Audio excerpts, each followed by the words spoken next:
105 फूट उंच हनुमान मूर्ती समोर साकारली 108 फूट प्रभू श्रीरामांची रांगोळी.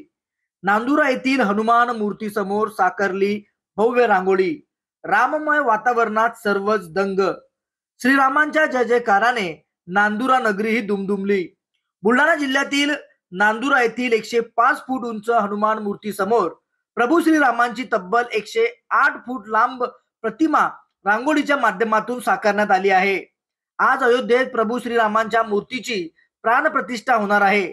त्याच धर्तीवर बुलढाणा जिल्ह्याच्या नांदुरा येथील 105 फूट उंच हनुमान मूर्ती समोर देखील प्रभू श्रीरामांची तब्बल 108 फूट लांब प्रतिमा रांगोळीच्या माध्यमातून साकारण्यात आली आहे. प्रभू श्रीरामांच्या अयोध्येतील मूर्तीच्या प्राणप्रतिष्ठेचा सोहळा संपूर्ण देश मोठ्या थाटामाटात साजरा करत आहे. बुलढाण्यातही अनोख्या पद्धतीने प्रभू श्रीरामांना मानवंदना दिली जात आहे.